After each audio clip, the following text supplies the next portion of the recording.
गुजारिश करना चाहूँगा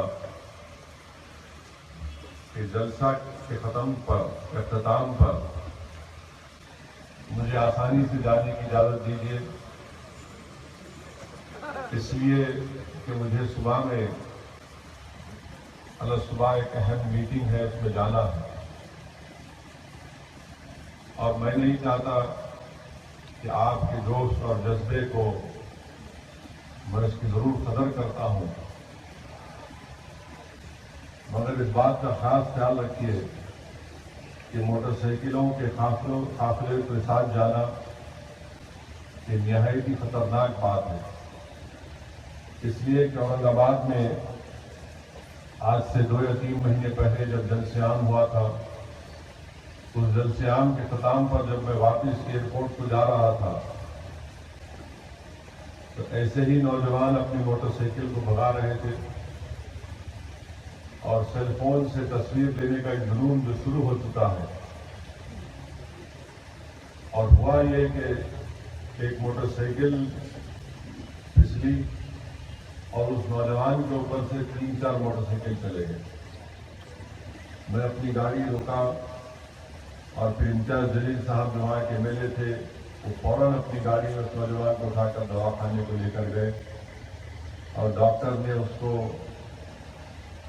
इंटेंसिव केयर यूनिट में उसको मुंतकिल किया, वेंटिलेटर लगाया और 2 दिन तक वो नौजवान आईसीयू में रहा। उसके बाद अल्हम्दुलिल्लाह अल्लाह के फजल करम से उसको शिफा नसीब हुई। इसलिए मैं नौजवानों से अपील कर रहा हूँ कि ये गलत है और इस तरीके के ताकत के मुजाहरे करना ये हम ठीक नहीं है। तो बेहतर ये है कि आपका यहाँ पर जमा होना खुद ये हमारे ताकत का मुजाहरा है, बल्कि मैं तो समझूंगा कि ये ताकत का नहीं, बल्कि हम तमाम यहाँ पर इसलिए जमा हुए हैं कि हम रसूलुल्लाह सल्लल्लाहु अलैहि वसल्लम के सच्चे आशिक हैं और उनके गुलामों के गुलाम हैं और यही मुजाहरे हमको दुनिया के सामने करना है। क्योंकि जो मदीने शरीफ की पाक सरजमीन पर जो वाक़या हुआ, अभी आपने हज़रत मौलाना मुफ्ती फैज़ अहमद साहब को बसीरत अफरोज़ किताब सुना, मौलाना नईम कौसर अशादी साहब और मौलाना सनाउल्लाह खान साहब ने अपने बसीरत अफरोज़ किताब में उस वाक़े की पुरज़ोर अल्फाज में मज़म्मत की। कोई भी मुसलमान मदीने शरीफ की इस पाक सरजमीन पर जो हरकत की गई है उसको बर्दाश्त नहीं कर सकता और अफसोस के साथ ये कहना पड़ता है कि करने वाले और करवाने वाले उनका नाम जरूर मुसलमान है, मगर ना वो इस्लाम को जानते हैं, ना वो शरीयत को जानते हैं।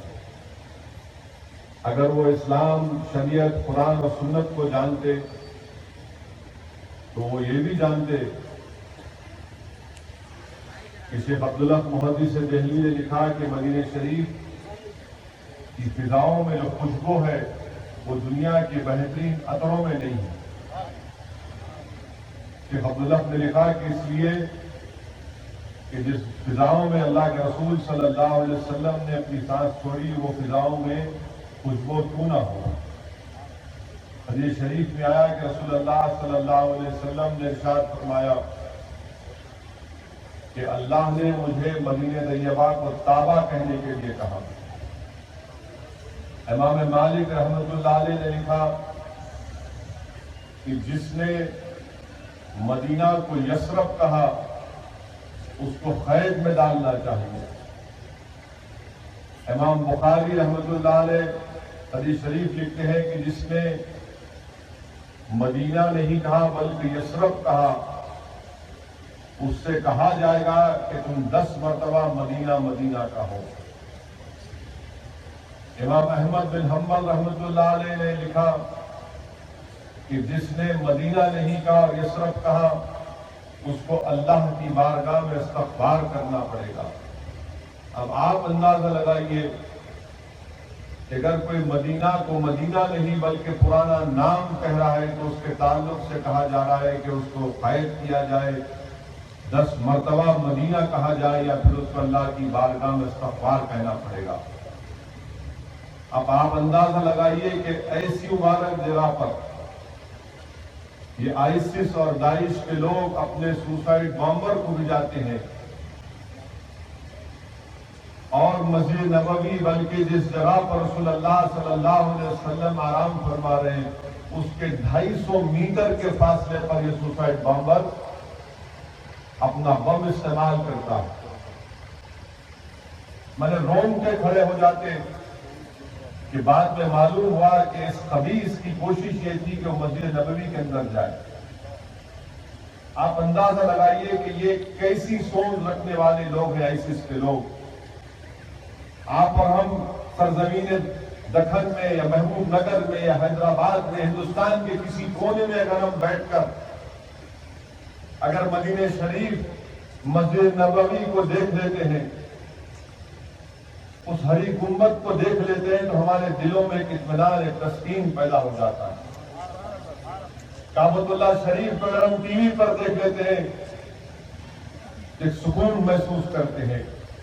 ये वो लोग हैं जिन्होंने इस तरह की हरकत की, अल्लाह ने उनके दिलों से ये सुकून और ये तमाम चीजें खत्म हो गई इनके पास कोई चीज बाकी नहीं रही। ये इंसान कहलाने के लायक नहीं है आईसिस और दाइश के लोग। आप अंदाजा लगाइए कि अल्लाह के रसूल सल्लल्लाहु अलैहि वसल्लम ने मदीने शरीफ के लिए बरकत के लिए दुआ की, यहां तक दुआ की कि मदीने शरीफ में जिस चीज को तोला जाता है यानी तराजू में रखकर तोला जाता है, नापा जाता है, अल्लाह के रसूल सल्लल्लाहु अलैहि वसल्लम ने उसके लिए भी बरकत की दुआ की। मेरे अजीज दोस्तों, बुजुर्गों, अभी आपने सुना कि उलमाए किराम ने फरमाया कि सूरह हुजरात में अल्लाह फरमाता है, जिसका आयात कुरान के आयात का तर्जुमा उलमाए किराम ने इस तरह किया कि अल्लाह फरमा रहा है कि ईमान वालों, अपनी आवाजों को नबी की आवाज के आगे बुलंद मत करो वरना तुम्हारे अमाल हक कर लिए जाएंगे। कुरान का ऐलान और 250 मीटर के फासले पर सुसाइड बॉम्बर बॉम्ब ब्लास्ट करता है। अल्लाह कुरान में फरमा रहा है कि आवाज को बुलंद मत करो मेरे नबी की आवाज के आगे, और ये आईसिस के लोग 250 मीटर के फासले पर सुसाइड बॉम्ब करते हैं। उलमाए किराम ने तफासीर में लिखा कि जब कुरान करीम की आयात नाजिल हुई, एक सहाबी रसूल थे जिनका नाम हज़रत साबित बिन फैज था। वो कई दिन तक रसूलुल्लाह सल्लल्लाहु अलैहि वसल्लम की बारगाह में नहीं आए। रसूलुल्लाह सल्लल्लाहु अलैहि वसल्लम ने सहाबा को भेजा कि मालूम करो ये कहां है। और जब सहाबा किराम उनके पास गए तो वो रो रहे थे। उनका चेहरा देखकर वो परेशान हो गए और उनसे पूछने लगे कि बताओ तुम्हारी कैफियत कैसे हो गई कि तुम्हारे चेहरे का रंग बदल गया। तो साबित बिन फैज ने कहा कि जब से मैंने आयत सुनी कि ईमान वालों, अपनी आवाज को नबी की आवाज के आगे बुलंद मत करो वरना तुम्हारे अमाल खत्म कर लिए जाएंगे, हम कर लिए जाएंगे, मुझे खौफ हुआ कि मेरे अमाल खत्म हो गए। साहबा ने उनसे पूछा कि क्यों आप ऐसा कहते हैं। तो उन्होंने कहा कि मैं ऊंचा सुनने का आदी हूं, मैं ऊंचा सुनता हूं, इसलिए मुझे ये शक है, मुझे खौफ है कि कहीं मैंने रसूलुल्लाह सल्लल्लाहु अलैहि वसल्लम की मौजूदगी में ऊंची आवाज में तो बात नहीं करी। अल्लाह के रसूल सल्लल्लाहु अलैहि वसल्लम ने उनको बुलाया और कहा कि साबित ये तुम्हारे लिए नहीं था। उलमाए किराम ने लिखा कि एक वक्त आया था जो जोश और जज्बे में आया था कि वो आकर रसूलुल्लाह सल्लल्लाहु अलैहि वसल्लम के हाथ पर दीन इस्लाम को कबूल करेंगे। जब बारगाह नबूवत को पहुंचे तो फर्द मसरत में अपने ऊंट से उतरने से पहले पुकार कर कहना शुरू कर दिए कि या मोहम्मद सल्लल्लाहु अलैहि वसल्लम, हम ईमान कबूल करने के लिए आए। तो अल्लाह कुरान की आयत को नाजिल किया और अल्लाह फरमा रहा है कि ईमान वालों, अपनी आवाज को नबी की आवाज के आगे बुलंद मत करो वरना तुम्हारे अमाल खत्म कर लिए जाएंगे। और ये आईसिस के लोग 250 मीटर के फासले के ऊपर सुसाइड बॉम्बर को भिजाकर ये हरकत करते हैं। मेरे अजीज दोस्तों और बुजुर्गों, आईसिस को समझने की जरूरत है हम बार बार ये कहते हैं कि जो साजिश का हिस्सा नहीं है, ये हमारे सफों में है। ये लोग, इस बात का इकरार करना पड़ेगा कि आलम इस्लाम में इन लोगों की मौजूदगी है और इनका खातिमा इंशाअल्लाह ताला जरूर होगा, मगर इस सोच का खातिमा करने की जरूरत है। ये जो सोच है, जो तबाही और बर्बादी, एक शैतानी सोच है, इसका खातिमा करना बेहद जरूरी है। मेरे अजीज दोस्तों और बुजुर्गों, मैं आईसिस के बारे में पढ़ रहा था तो वहां पर पढ़ते पढ़ते मुझे एक बात देखने में आई। उलमाओं की मौजूदगी में बड़ी जिम्मेदारी के साथ कह रहा हूं कि दाइश का एक बहुत बड़ा शैतानी उनका कोई लीडर है जिसका नाम अहमद ज़रूक है, कमाल ज़रूक है। ये कमाल ज़रूक सीरिया के एक मस्जिद में जुमे का खुतबा देते वक्त इसने ये कुफ्र या कलमात अपनी नापाक जबान से दोहराए। क्या कहा इस कमाल ज़रूक ने?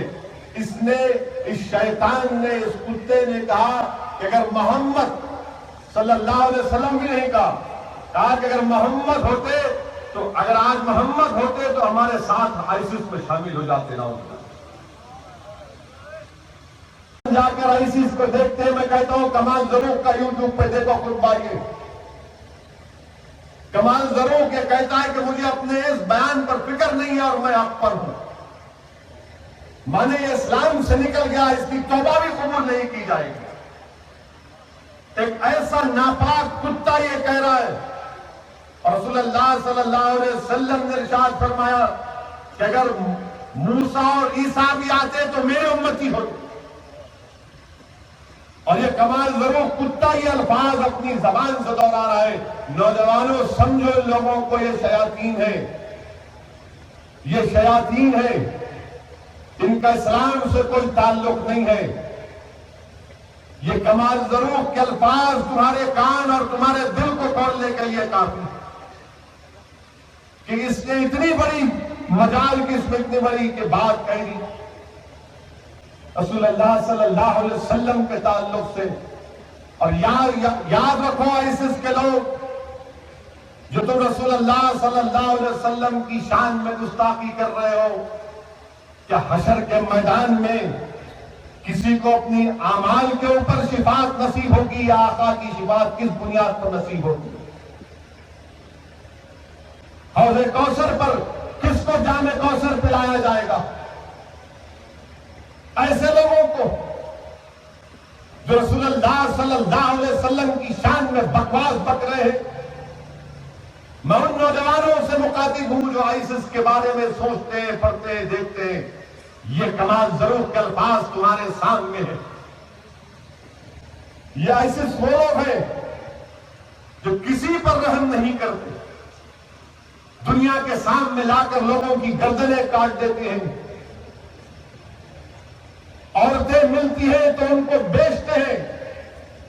12 साल की लड़की का हर्राज करते हैं व्हाट्सएप पर मैसेजेस भेजाकर कि देखो ये 12 साल की लड़की है, इसकी कीमत $1800 है, बोली लगाओ।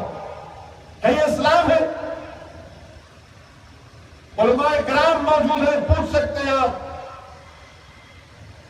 कि हरकत इस्लाम, इस हरकत की इस्लाम इजाजत नहीं देता।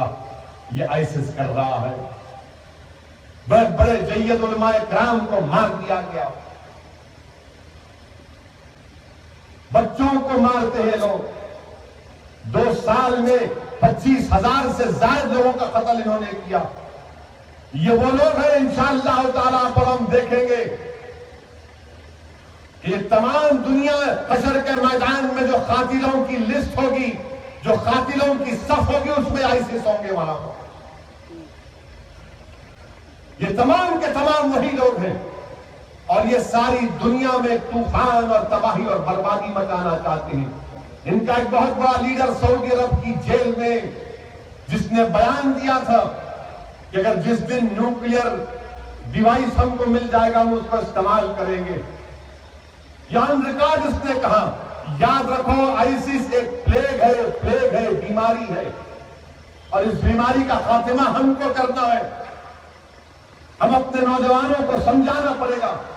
यकीनन हिंदुस्तान से अल्हम्दुलिल्लाह इतने लोग नहीं गए, जितने लोग अमेरिका से गए, अमेरिका से 2,500-3,000 लोग गए, फ्रांस से 1,500 के ऊपर गए, हिंदुस्तान के पड़ोस में जो मालदीव है वहां से 200-400 लोग चले गए। मगर हमको रोकना है अपने नौजवानों को, समझाना उन नौजवानों को जो मनचले किस्म के हैं, जो जज्बात पर जल्दी आ जाती हैं। अगर तुम्हारे दिल में जज्बात है तो क्यों नहीं तुम हिंदुस्तान में, ये जो तुम्हारा मुल्क है और शरीयत और तमाम उलमा इकराम का मुत्तफका फैसला है कि हम जिस मुल्क पर रहते हैं वहां पर हम ये तमाम कारोबार नहीं कर सकते, क्यों नहीं आप हिंदुस्तान को मजबूत करते? जिन नौजवानों के दिल में जोश है, जज्बा है, मैं उनकी कदर करता हूं, मगर उस जोश और जज्बे को सही राह पर डालो। महबूब नगर में अगर नौजवान पढ़े लिखे हैं तो जाओ बस्तियों में, जाओ हमारे बस्तियों में, जहां पर मुसलमान पढ़ना चाहते पढ़ाओ उनको। तुम अगर शरीयत की पाबंदी करना चाहते तो एक ऐसा निजाम महबूब नगर में पैदा करो कि कोई भी शादी होगी महबूब नगर में इंशाअल्लाह तो बगैर जहेज की शादी होगी। क्या ये काम हम नहीं कर सकते? क्या महबूब नगर में हम ऐलान नहीं कर सकते कि जितने मुसलमानों के घर है उसमें हर बच्चा और बच्ची स्कूल को जाएगा, कोई स्कूल से बाहर नहीं रहेगा? ये काम हमको करना है। ये सीरिया की फिक्र करना छोड़ो, इराक की फिक्र करना छोड़ो, अपने घर की फिक्र करो। अपने घर में चिराग जलाओ पहले, और मत दो मौका इन जालिमों को जो इख्तियार की कुर्सियों पर बैठकर नौजवानों को सिर्फ आईसिस के वेबसाइट देखने पर जेलों में डालकर उनको परेशान कर रहे हैं। मत दो इन लोगों को मौका। अगर दीन सीखना है, मैं बार बार आपसे कह रहा हूं कि इस्लाम को अगर सीखना है तो मुफ्ती खलील अहमद साहब के पैरों के पास बैठकर सीखो। दीन सीखना है तो मौलाना रशाद जी के खत्मों पर बैठकर दीन को सीखो। याद रखो, इस्लाम तुम हजरत गूगल से नहीं सीख सकते, तुम इस्लाम हजरत इंटरनेट के ऊपर पास बैठकर नहीं सीख सकते, नहीं सीख सकते तुम दीन। और ये तमाम के तमाम आईसिस में एक भी मुफ्ती नहीं है, दाइश में एक भी मुफ्ती नहीं है, और खुद अबू बकर बगदादी का एक उस्ताद है जिसने कहा कि ये नाखलक था, इसको एक फिक्र का चैप्टर नहीं मालूम। बगदादी का उस्ताद कह रहा है कि इतना नाखलक था बगदादी के इसके पास एक चैप्टर नहीं मालूम, फिक्र के बारे में कुछ नहीं मालूम, और लोग उसके हाथ पर बैत दे रहे हैं। अरे बैत के माने समझो, बैत किसको देते? बुखारी की हदीस पढ़ो जाकर के, बैत किसको देते हैं? कातिलों के हाथ में बैत नहीं दे सकते, बच्चियों को बेचने वालों के हाथ में बैत नहीं दे सकते, शरीयत की पामाल को करने वालों के हाथ में बैत नहीं दे सकते। पढ़ो जाकर, बुखारी की हदीस है कि बैत के माने क्या है और किसको बैत किया जा सकता है। ये अल्फाज कमाल जरूर के याद रखो, जिसने सीरिया की एक मस्जिद में जुमे के खुतबे में इस शैतान ने, इस कुत्ते ने इस तरह के अल्फाज इस्तेमाल किए। और मैं फिर से दोहरा रहा हूं कि आईसिस जहन्नम के कुत्ते हैं। और फिर जब हम ये बात करते हैं आईसिस के खिलाफ तो फौरन मुझ पर इल्जाम लगा दिया जाता है। क्या इल्जाम लगा दिया जाता है कि असदुद्दीन अवैसी ने जिनको गिरफ्तार किया गया था उनको वकील फराहम किया। मैं इन लोगों से पूछना चाहता हूं कि मुझ पर आप इल्जाम लगा रहे हैं कि मैं हिंदुस्तान का गद्दार हूं, इनके ऊपर 124 का सेक्शन लगा दो सीआरपीसी का। मैं उन अहमकों से पूछना चाह रहा हूं, वो बीजेपी संघ परिवार के उन लोगों से पूछना चाह रहा हूं, क्या तुमको हिंदुस्तान का कॉन्स्टिट्यूशन मालूम? क्या तुमको दस्तूर मालूम, आईन मालूम? हाँ, मैं जानता हूं कि तुमको सिर्फ गोलवारकर की किताबों को पढ़ना, तुम जान कर तुम्हारे दिलों में नफरत पैदा हो गई। तुमने वी और नेशनल डिफाइन पढ़ा, तुमने बंच ऑफ थॉट्स को पढ़ा, तुमने इंटीग्रल ह्यूमनिज्म को पढ़ा, मगर तुमने कॉन्स्टिट्यूशन को नहीं पढ़ा। अगर कभी कॉन्स्टिट्यूशन समझना है तो आ जाओ, तुमको सिखाऊंगा मैं। हिंदुस्तान का कॉन्स्टिट्यूशन जिसमें फंडामेंटल राइट है, बुनियादी राइट से, वो बुनियादी राइट फंडामेंटल राइट से कह रहे कि जिस किसी पर इल्जाम लगता है उसको वकील मिलना चाहिए।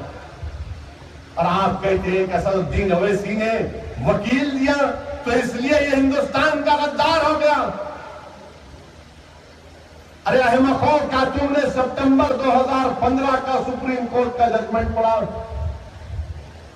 जिसमें सुप्रीम कोर्ट ने तमाम रियासती हुकूमतों से, मरकजी हुकूमत से कहा कि हिंदुस्तान की 1300 जेलों में जितने अंडर ट्रायल्स हैं, जो सेक्शन उन पर लगाया गया है और जिसकी सजा के आधा हिस्सा मुकम्मल कर चुके, उनको छोड़ दो। क्या सुप्रीम कोर्ट ने फैसला नहीं किया?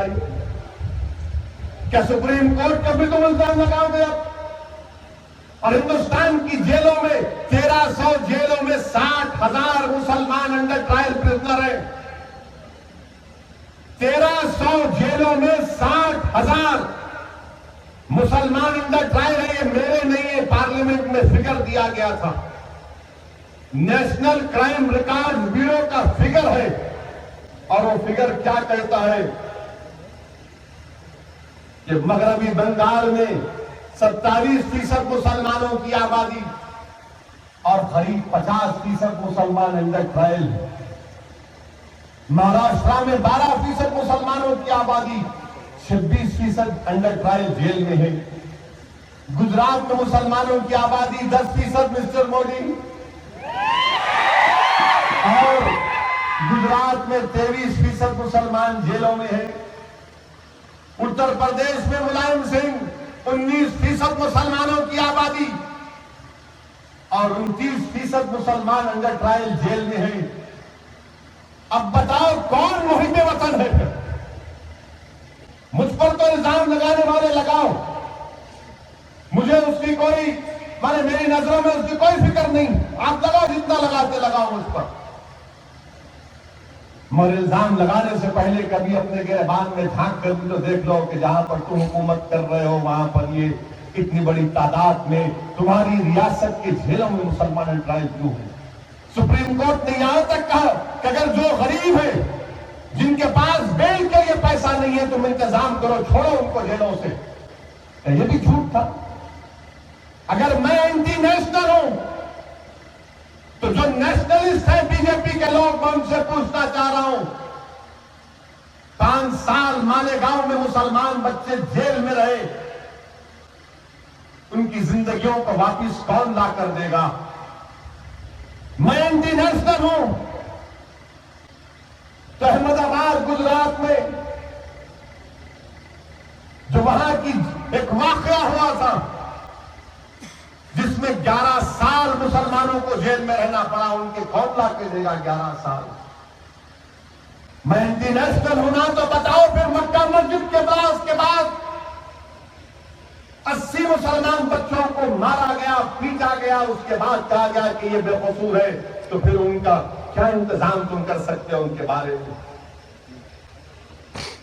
पूना बेकरी में ब्लास्ट हुआ, हिमायत बेग पर इल्जाम साबित नहीं हुआ, जेल में सड़ रहा है, कौन ला कर देगा उसकी जिंदगी वापिस? मैं एंटी नेशनल हूं ना, तो आप तो नेशनलिस्ट हैं, तो फिर क्या हो रहा है? और फिर ये कहना कि आपने वकील उनको पलायन किया, बराबर किया, फिर करूंगा, क्योंकि हिंदुस्तान का कॉन्स्टिट्यूशन मुझे इस बात की इजाजत देता है। मेरा अगर किसी को वकील देने से कोई मुजरिम नहीं बन जाता, ना कोई उस इल्जाम से बरी हो जाता, ये तो कोर्ट का काम है ना। हाँ, संघ परिवार के कोर्ट में अगर कोई इल्जाम पर मुलजिम बन जाता है तो फिर मैं पूछ रहा हूं, साध्वी प्रज्ञा ठाकुर क्या दूध की धुली हुई है? अगर तुम्हारी सोच और फिक्र में इल्जाम पर कोई कैद हो जाता है, मुलजिम बन जाता है, तो कर्नल पुरोहित क्या दूध का धुला हुआ है? क्या सीमानंद दूध का धुला हुआ है? सीमानंद तुम्हारा दूल्हा भाई है, मेरा दूल्हा भाई है? बताओ सीमानंद के बारे में तुम्हारी राय क्या है? कर्नल पुरोहित के बारे में तुम्हारी राय क्या है? बताओ मुझे।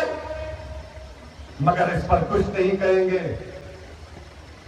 कैसे आपने वकील दिया? ने वकील देना अगर मैं नहीं भी देता तो कोर्ट दे देता, मगर आप क्यों दिए? अरे हम तो चाह रहे हैं कि इंसाफ हो। अगर ये मुलविस है तो सजा मिले उनको, और अगर नहीं मुलविस है तो फिर क्या करना पड़ेगा।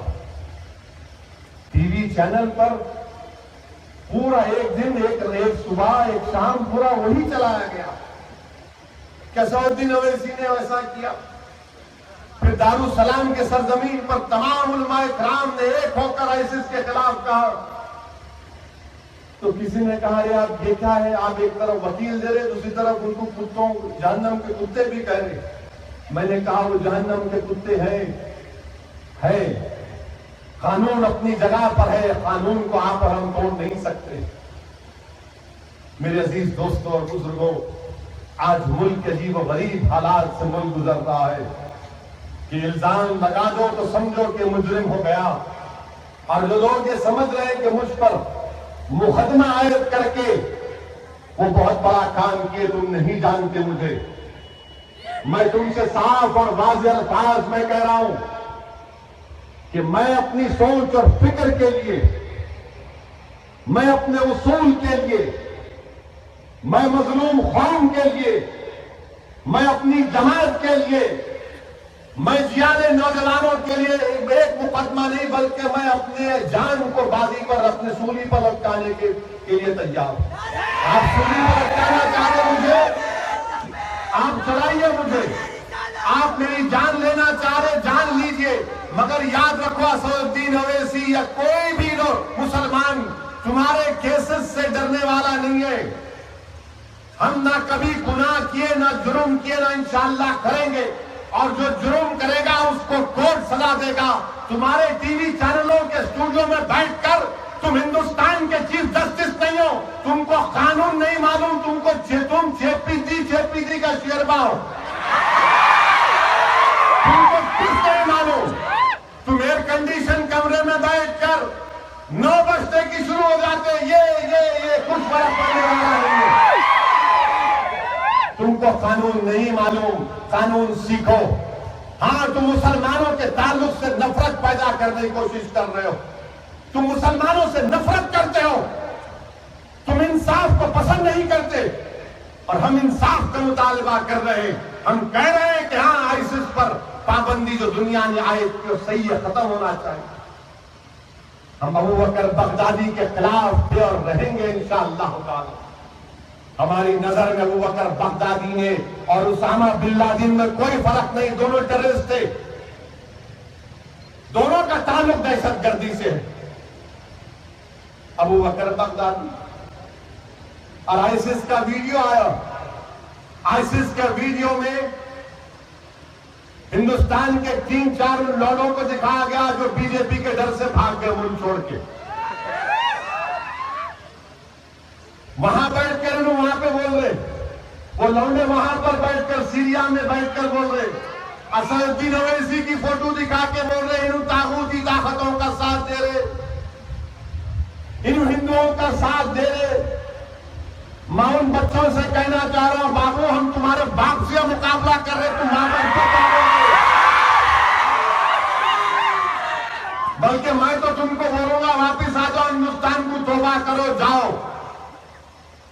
उस वीडियो में दिखाया गया कसरुद्दीन ओवैसी को, मौलाना अरशद मदनी को, मौलाना महमूद मदनी को और हमारे भाई बदरुद्दीन अजमल को, आसाम के एमपी को दिखाया गया। कि टीवी वाले क्यों नहीं दिखाए? क्यों नहीं दिखाए टीवी वाले ये वीडियो, क्यों नहीं दिखाए? अगर कोई बीजेपी वाले की फोटो उसमें आ जाती तो 2 दिन चलाते, देखो आईसिस कह रहा है कि ये लोग खतरा है हमारे लिए, तो कोई टेलीविजन चैनल उसको दिखाता नहीं। अच्छा, हमारे इंटेलिजेंस एजेंसीज में मैं पूछना चाह रहा हूं, आप आईसिस के वीडियो पर पाबंदी क्यों नहीं लगाते? बंद करो उनको।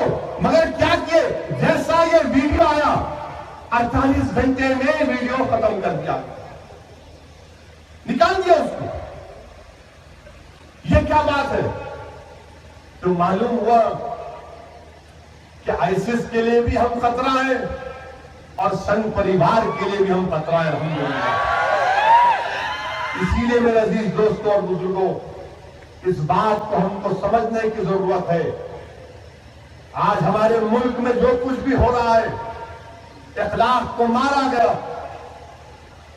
क्यों मारा गया इखलाक को दादरी में?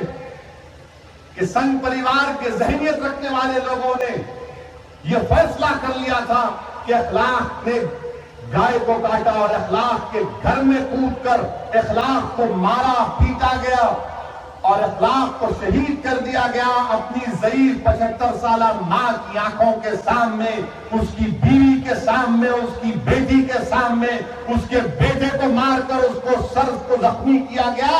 और इखलाक का बेटा हिंदुस्तान की एयरफोर्स में काम करता है, हमारी फिजाओं की हिफाजत करता है।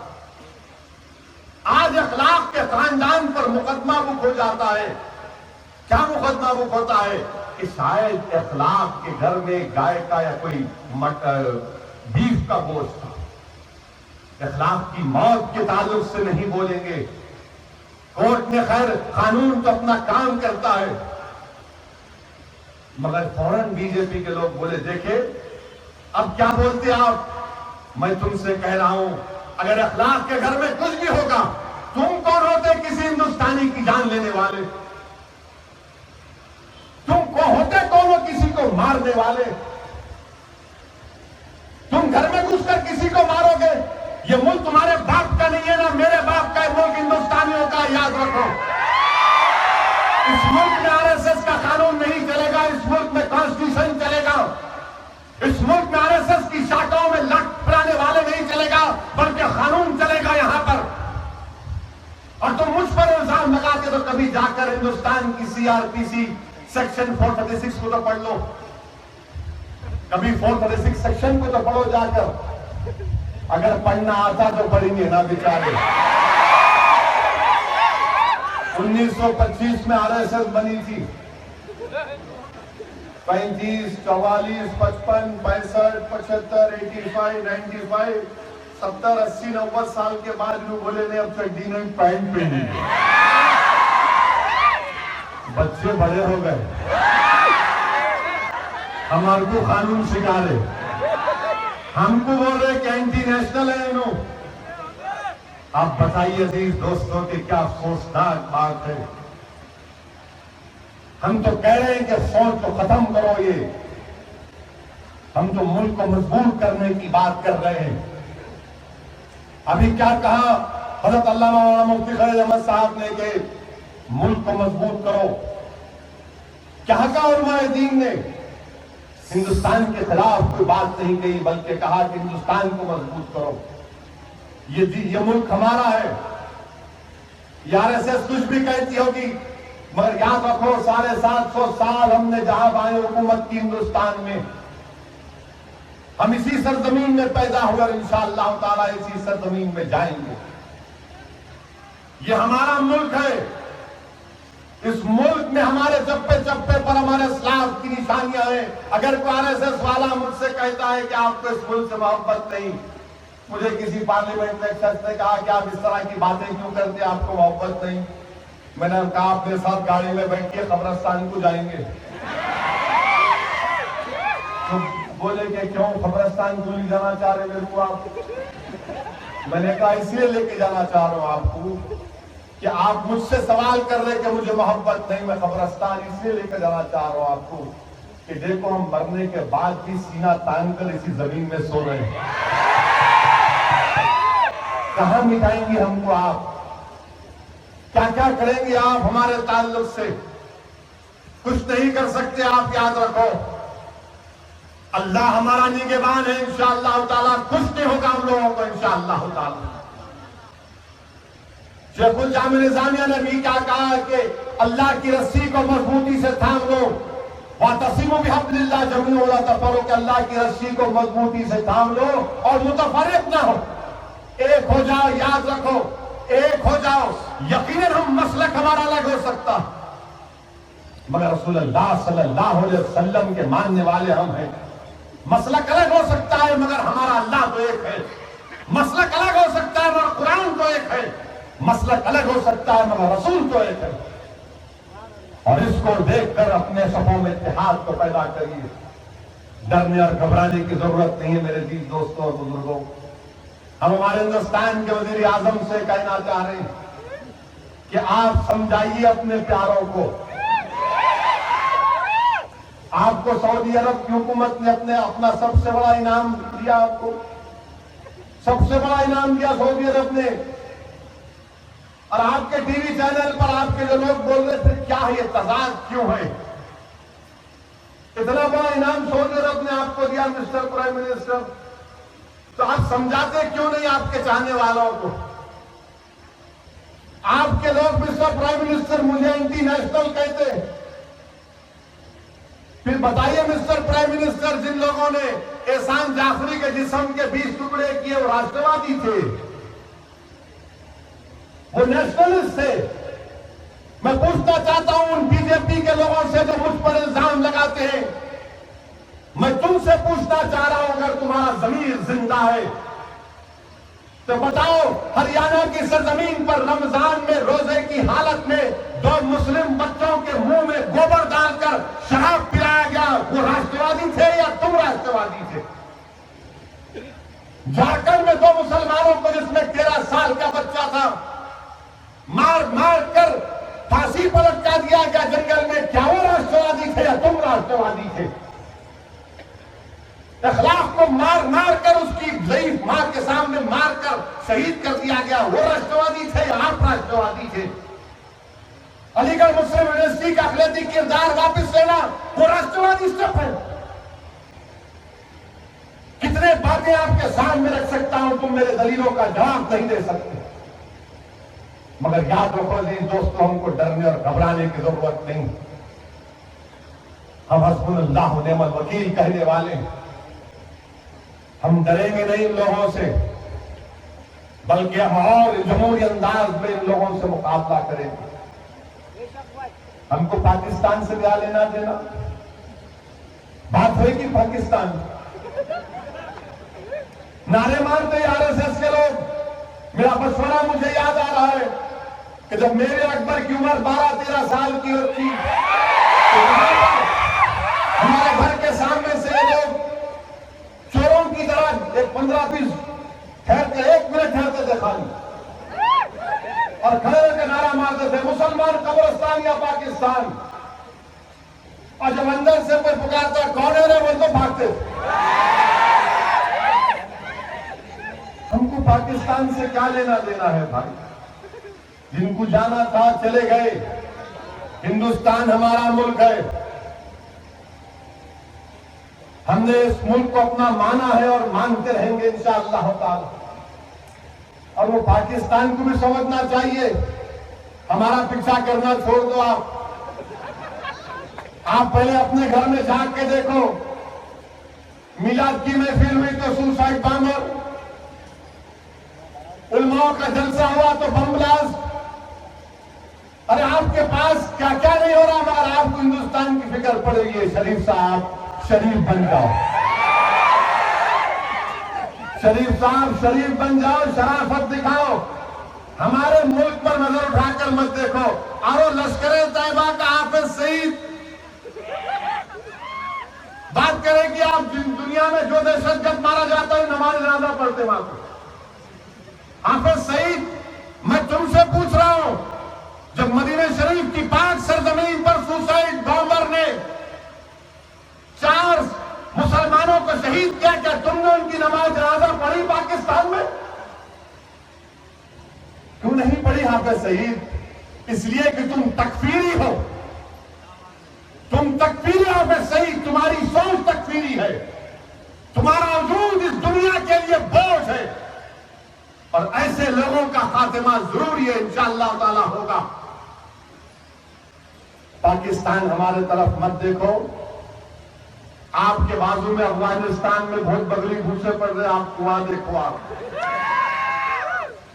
बात करें कि बोलते अरे हम बहुत ताकतवर हैं, अल्हम्दुलिल्लाह हम बहुत ताकतवर हैं।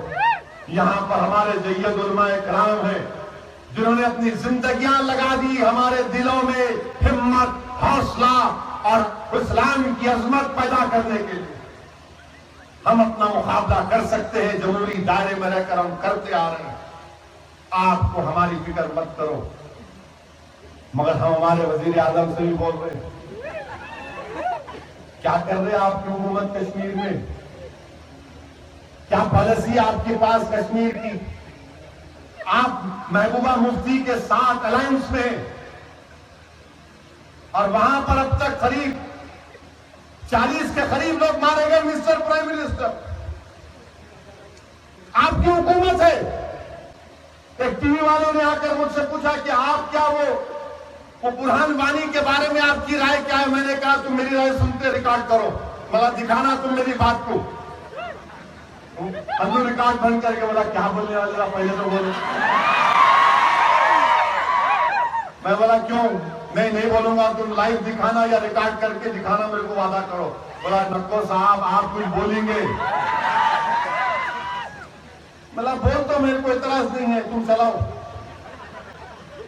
आपको मालूम कि महबूबा मुफ्ती की पार्टी का एमपी मुजफ्फर बेग उसके बारे में कह रहा है कि वो तो दहशतगर्द नहीं था, उसके खिलाफ कोई मुकदमा नहीं था।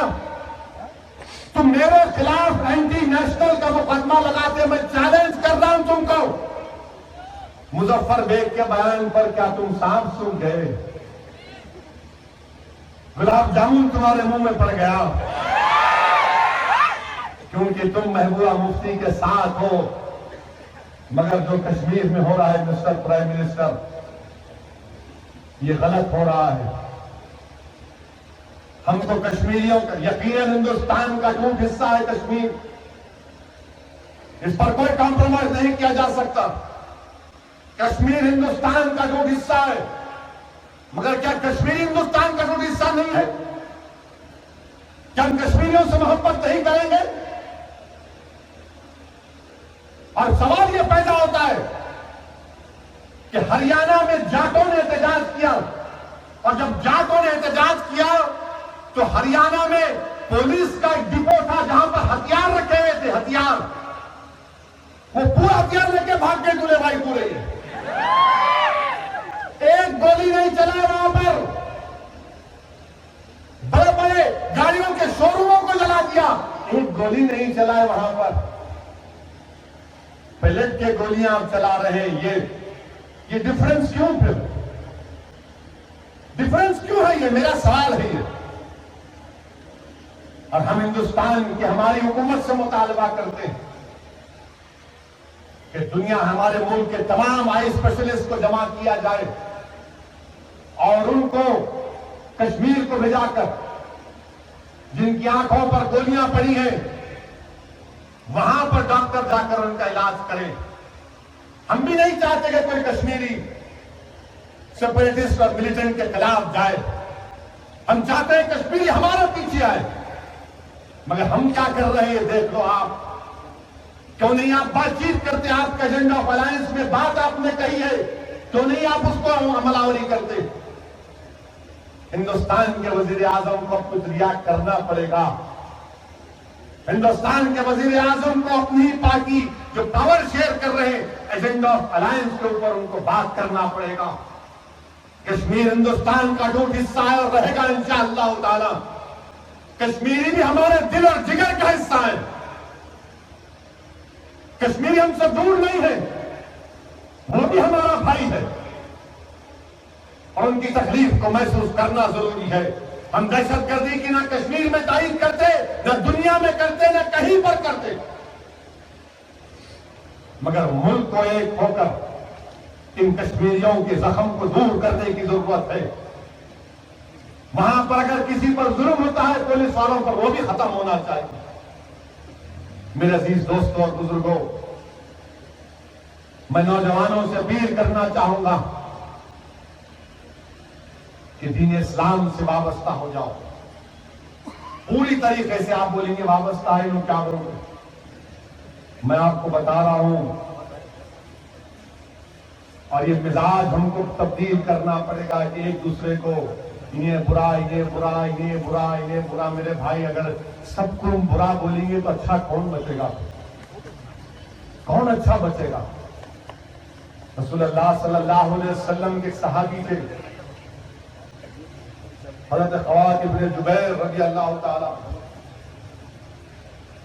रसूलुल्लाह सल्लल्लाहु अलैहि वसल्लम जा रहे हैं और आप देखते हैं हज़रत ख़वाद इब्न जाबिर औरतों के साथ बैठकर बातचीत कर रहे हैं, जैसा रसूलुल्लाह सल्लल्लाहु अलैहि वसल्लम को देखते हैं परेशान हो जाते हैं।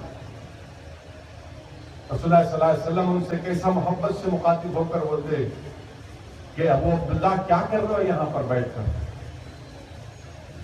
उन पर खौफ तारी हो जाता है, अदब रसूल का लिहाज होता है और डर कर कहते रसूलुल्लाह सल्लल्लाहु अलैहि वसल्लम बचना चाहते थे। उस क्या जवाब दे समझ में नहीं आता, तो बोलते रसूलुल्लाह सल्लल्लाहु अलैहि वसल्लम मेरी ऊँटनी गुम हो गई थी, मैं इनसे पूछ रहा हूं कहां देखे मेरी ऊँटनी। रसूलुल्लाह सल्लल्लाहु अलैहि वसल्लम उनसे उनकी फिर मुलाकात होती मस्जिद में। रसूलुल्लाह सल्लल्लाहु अलैहि वसल्लम पूछते अबू अब्दुल्ला तुम्हारी ऊँट मिल गई? वो नहीं मिली रसूलुल्लाह सल्लल्लाहु अलैहि वसल्लम। एक मर्तबा रसूलुल्लाह सल्लल्लाहु अलैहि वसल्लम को देखते कि नमाज मस्जिद में नमाज अदा कर रहे हैं तो डर जाते हैं कि फिर रसूलुल्लाह सल्लल्लाहु अलैहि वसल्लम पूछेंगे, तो वो क्या करते अपनी नमाज को लंबी कर लेते। रसूलुल्लाह सल्लल्लाहु अलैहि वसल्लम उनके बाजू आके बैठ जाते और बाजू आकर बैठकर उनसे कहते हैं अबू अब्दुल्ला तुम नमाज अपनी लंबी पढ़ो, मगर मैं तुमसे पूछना चाहता हूं कि तुम्हारी ऊँटनी तुमको मिली या नहीं मिली। वो बोल दिया रसूलुल्लाह सल्लल्लाहु अलैहि वसल्लम मुझे माफ कर दीजिए, मैंने आपके सामने गलत कहा। उस दिन मैं औरतों से बैठकर बात कर रहा था, इसलिए मैंने ये कह दिया कि मेरी ऊँटनी गुम हो गई। अल्लाह के रसूल सल्लल्लाहु अलैहि वसल्लम क्या फरमाते हैं उनको, अगर हम होते वहां पर तो एक खींच के मारते उसको, झूठ बोला तू, औरतों से बात कर रहा था, नाक कटा दिया मेरी बोलते, जूते मारते थे उसको या उसको गाली गलौज करते। अल्लाह के रसूल सल्लल्लाहु अलैहि वसल्लम ने क्या कहा, रसूलुल्लाह सल्लल्लाहु अलैहि वसल्लम ने कहा कि अल्लाह तुम पर रहम करे। अल्लाह के रसूल सल्लल्लाहु अलैहि वसल्लम ने कहा कि अल्लाह तुम पर रहम करे। ये हदीस शरीफ हमको क्या बता रही है कि अगर एक दूसरे को बुरा बुरा गलत सलत मत बोलो, मोहब्बत से बुलाओ, रहम करो। तुम दुनिया वालों पर रहम करो, आसमान वाला तुम पर रहम करेगा, आका ने अपने हदीस शरीफ में फरमाया। और ये दहशतगर्द लोग रहम करना नहीं जानते, जुल्म करना जानते हैं।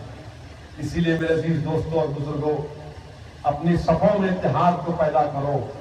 बहुत हो चुका है एक दूसरे को उंगली उठाना, अब हम क्या कर सकते हो हमको करना है, और वो काम जो हम कर सकते हो खैर का काम होना चाहिए। अच्छाई की तरफ लोगों को बुलाइए, अपने इत्तेहाद को मजबूत करिए। ये दुश्मन चाहता है कि हमारे इत्तेहाद को तोड़ा जाए, ये दुश्मन चाहता है कि हमको खानों में बांट दिया जाए। नहीं मेरे अजीज दोस्तों और बुजुर्गों, बहुत फितना दुनिया में फैल चुका है।